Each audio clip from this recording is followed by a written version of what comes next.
pour parler toujours de la révolution scientifique au XVIIe siècle avec Galilée.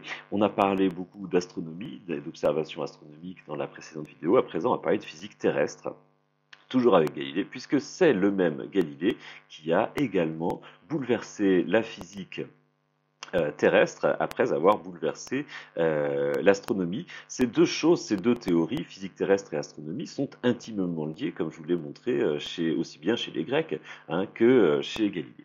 Alors, l'idée absolument nouvelle qui va venir à Galilée après avoir démolit en fait la cosmologie antique, Galilée doit forcément en fait en tirer les conséquences quant au mouvement terrestre, puisque nous avions expliqué que le schéma de l'univers, le schéma du monde que les anciens se faisaient, le schéma du cosmos que se faisaient les anciens, supposait que le mouvement des corps sur Terre était lié à leur nature lourde, et qu'il était, deuxièmement, par nature irrégulier et imprévisible. Autrement dit, si vous voulez, pour les anciens, il ne peut pas y avoir de loi de la nature.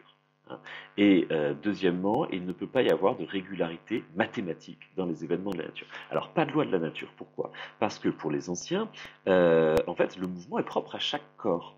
C'est-à-dire qu'en fait, si vous lâchez un corps pesant, un corps grave, en fait, il va tomber non pas en raison de sa relation avec la Terre, mais il va tomber en raison de sa nature profonde. C'est-à-dire c'est sa tendance de tomber, vous ne pouvez pas la contrarier. Vous prenez une boule de pétanque, vous pourrez toujours la lancer en l'air, en fait, voilà, vous ne pourrez pas empêcher qu'elle finisse nécessairement par retomber au sol. C'est-à-dire que en fait, le mouvement appartient à la nature du corps. Chaque corps a son mouvement. Imaginez que l'on puisse lancer un boulet de canon ou une fusée et que celui-ci ne retombe jamais au sol. C'est quelque chose qu'on ne pouvait pas imaginer dans la physique antique. Et puis, c'est quelque chose que finalement, dont on n'a jamais eu d'exemple quand même avant le XXe siècle. Descartes avait parfaitement compris ce principe et au XVIIe siècle, il avait proposé de faire une expérience, de tirer un boulet de canon, de mortier en fait, parfaitement à la verticale. Et lui soutenait que ce boulet de canon pourrait ne pas retomber au sol. Bon, et donc, alors, ce qui est fou, c'est qu'on a fait l'expérience, donc il est resté comme ça, et puis donc le boulet est retombé. Parce qu'évidemment, avec les moyens techniques de l'époque, on ne pouvait pas faire autrement, mais en fait, Descartes avait parfaitement compris le principe, il avait parfaitement compris qu'en fait, le mouvement de chute des corps n'était pas lié à la nature des corps graves, mais qu'il était lié en fait à une relation entre le corps grave et la Terre. Donc, c'était pas, comment dire, une fatalité absolue liée à la nature du corps grave. Bon. Alors, oui, j'ajoutais deuxièmement que le mouvement de chute des corps ne pouvait pas être, aux yeux des anciens, quelque chose de régulier, quelque chose de mathématique. Parce que ce qu'on observe naïvement, quand on regarde la nature, ce qu'on observe, c'est que les corps ne tombent jamais de la même manière. Enfin, je veux dire, même le même corps ne tombe jamais ou presque de la même façon, de la même manière que les événements de la nature sont plus ou moins aléatoires, enfin grossièrement aléatoires. Si vous observez à présent des objets différents, alors là, on peut encore moins imaginer des lois mathématiques pour expliquer leur chute. C'est-à-dire si on examine, je sais pas moi, une feuille de chêne, un boulet de liège, un boulet de plomb, enfin bon, bref, vous voyez, tous ces objets différents tombent de façon différente et on ne peut pas imaginer qu'il y ait une seule et même loi derrière eux. En fait, c'est lié, on a plutôt l'impression que c'est lié à la nature de chaque corps. Bon. Alors, Galilée va progressivement en fait faire sauter toutes ces croyances qui ne sont pas absurdes, qui sont vraiment étayées sur l'observation ordinaire, l'observation de tous les jours, l'expérience commune. Elles sont même beaucoup trop empiriques. Et le premier point ici, c'est d'abord ceci. Le mouvement n'est pas une propriété du corps, c'est-à-dire qu'il n'y a pas de proportionnalité masse-vitesse. Alors, C'est le point en fait qui est illustré dans la vidéo un peu ridicule avec Claude Rich au début du cours, la première vidéo, bon, où Claude Rich fait tomber des bouts de papier, des salières, et puis ça tombe exactement pareil au même moment. Bon, alors déjà c'est complètement faux. Ça fonctionne dans le vide. Hein. Dans le vide, oui, effectivement, un piano à queue et une plume tombent à la même vitesse. Hein. Mais par contre, dans l'air, non, ça ne marche pas du tout. Ça ne marche plus du tout. Un piano à queue et une plume ne tombent pas à la même vitesse. Hein. Et à l'époque, on n'a pas les moyens de créer des chambres, enfin de produire des chambres à vide capables de mettre en évidence l'égale vitesse de chute de corps de masse différentes. Bon, non seulement on n'a pas les moyens techniques, mais en plus, Galilée estime que le vide n'existe pas, que le vide est une fiction. C'est-à-dire qu'en fait, Galilée établit le principe suivant: tous les corps tombent à la même vitesse dans le vide, quelle que soit leur masse. Il établit ce principe alors même qu'il estime que le vide n'existe pas. Autrement dit, en fait, la loi de la chute des corps repose sur une fiction complète. Hein, mais c'est pas du tout ce qui la rend fausse, au contraire, c'est ce qui la rend vraie. Hein. Mais cette fiction, c'est le cas du vide. Galilée estime qu'en fait, il n'y a jamais de vide. Il y a toujours un peu de matière, mais le vide absolu n'existe pas. C'est-à-dire qu'en fait, sa loi veut dire que s'il y avait du vide, tous les objets tomberaient à la même vitesse. Donc, en fait, si les objets ne tombent pas à la même vitesse, c'est pas en raison de leur nature, c'est en raison des frottements extérieurs. C'est pas en raison d'eux-mêmes, c'est en raison des autres corps environnants, c'est-à-dire de l'air. Voilà, c'est-à-dire que Galilée explique qu'en fait, finalement, un corps lourd a plus de facilité à chasser, écrit-il, les petites parties de l'air qui se trouvent devant lui qu'un corps léger. Un corps léger a moins de facilité à chasser, c'est-à-dire à écarter les parties de matière qui sont devant lui, les parties d'air qui sont devant lui. Bon, alors, maintenant, comment montre-t-il qu'il n'y a pas proportionnalité entre la masse et la vitesse? Il le montre au moyen d'un argument absolument formidable. C'est un argument qui n'est même pas empirique. C'est-à-dire qu'il n'a même pas besoin de recourir à des expériences pour prouver cela. C'est un argument magnifique, purement mathématique. Voilà son argument. En réalité, c'est une réfutation par l'absurde. Imaginez, dit Galilée, écrit Galilée, imaginez que l'on prenne deux corps, deux mobiles avec des masses différentes. Donc, par exemple, on prendra un boulet en plomb et une bille en plomb. Bon, alors, ces deux objets, imaginons-le, présentent un rapport de 1 à 10 pour leur masse. Donc on a une bille qui pèse une masse et un boulet qui pèse 10 fois plus. D'accord? Alors, selon la théorie d'Aristote, hein, le boulet tombera plus vite, même 10 fois plus vite, que la bille. Bon. Alors, du coup, si on part de cette théorie, voilà ce que l'on peut en tirer. On va en tirer deux conséquences, la conséquence A et la conséquence B. Et Galilée va montrer que ces deux conséquences sont absolument incompatibles, donc que le principe est faux. Voilà, c'est une démonstration par l'absurde. Alors, conséquence A. Si on prend ces deux corps et qu'on les lie ensemble, donc vous faites un beau paquet, vous mettez une petite ficelle et vous liez ensemble la boule, le boulet plutôt, et la bille. Bon, eh bien, puisqu'on les a liés ensemble, on a créé un nouveau corps qui présente une masse supérieure à chacun des deux, puisque si le premier corps faisait une masse et le deuxième corps 10 masses, eh bien quand on a fait un petit paquet avec les deux, ça fait 11 masses. Donc en fait, selon la théorie d'Aristote, les deux corps liés ensemble sont plus pesants que chacun des deux isolément, et par conséquent, toujours selon la même théorie de la proportionnalité masse-vitesse, eh bien en fait, liés toujours au moyen d'une petite ficelle, hein, ou bien ce que vous voudrez, les deux vont tomber plus vite que si on les isole. Alors, déjà, rien que ça, on pourrait dire que c'est contraire à l'expérience. Hein, mais c'est pas ça l'argument, l'objection de Galilée, elle est beaucoup plus intelligente que ça. Ça, c'était la conséquence A. Maintenant, conséquence B. Toujours selon la théorie d'Aristote, puisqu'on les a liés ensemble, ces deux corps, il y en a un qui a plutôt tendance à tomber relativement lentement, c'est la bille, et puis l'autre qui a plutôt tendance à tomber relativement vite, c'est le boulet. Donc, en fait, si on les attache ensemble, eh bien, en fait, à chaque instant, vous avez la bille qui a tendance à tomber pas très vite, et puis le boulet qui a tendance à tomber très vite. Donc, en fait, le boulet tire sur la corde, sur la bille, hein, et la bille tire sur la corde pour freiner, en quelque sorte. Et donc, bah, il doit en résulter une vitesse inférieure à la vitesse du boulet, puisque en fait à chaque instant que le corps tombe, la vitesse du boulet est freinée par la vitesse de la bille. Donc cette hypothèse, cette seconde hypothèse, enfin cette seconde conséquence, excusez-moi, de la conséquence B, vient directement contredire la conséquence A.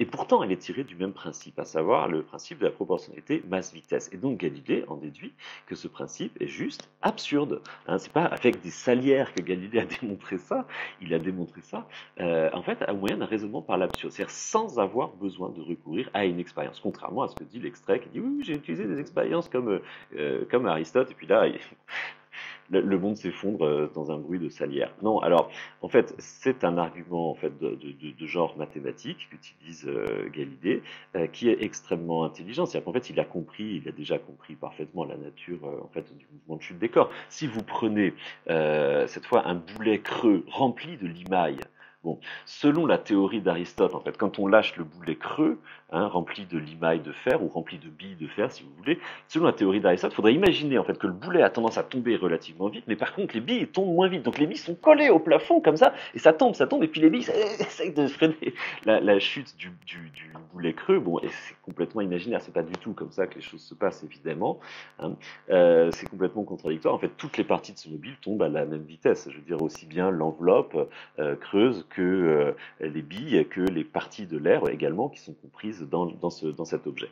Donc, en fait, voilà, Galilée a compris que le mouvement de chute des corps n'était pas lié à la masse des corps, donc à partir de là, cela peut être un phénomène général de la nature. Et c'est ça que les anciens n'arrivaient pas à concevoir, que la chute soit un phénomène général de la nature.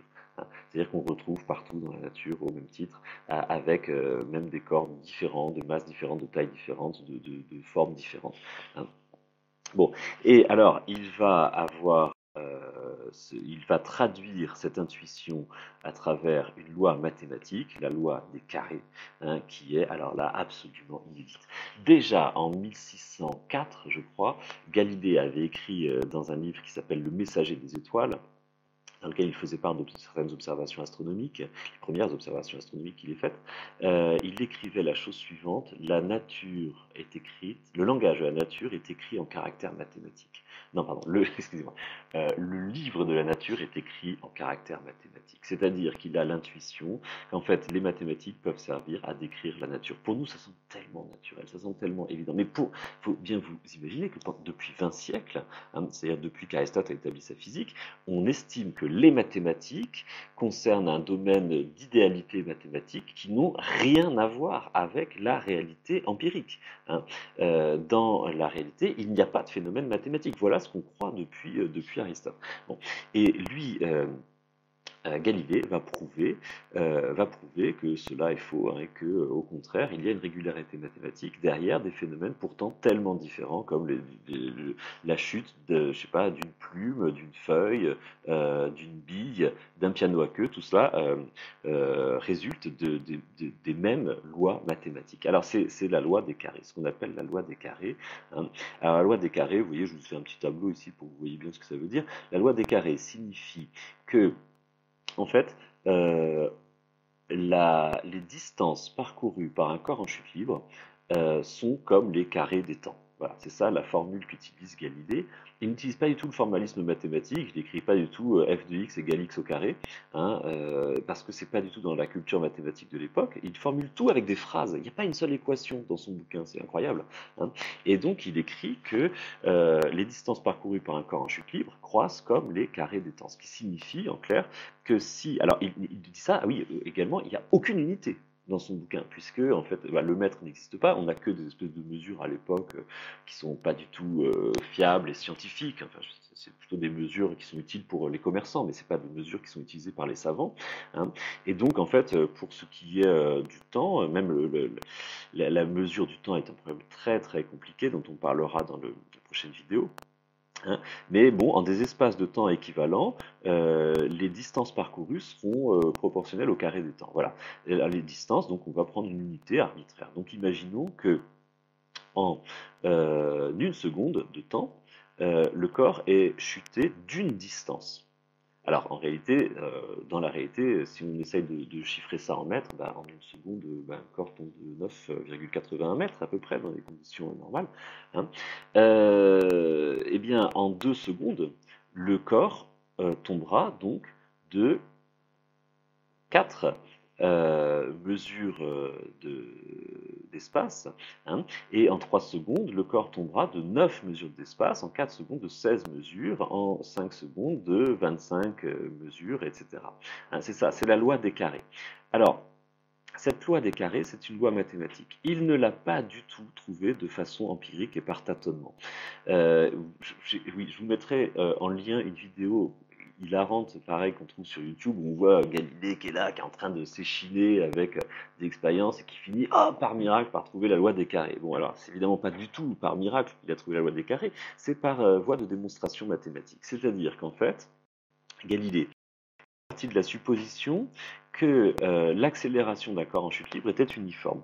Enfin, plus exactement, il a commencé par envisager que l'accélération croisse au fur et à mesure.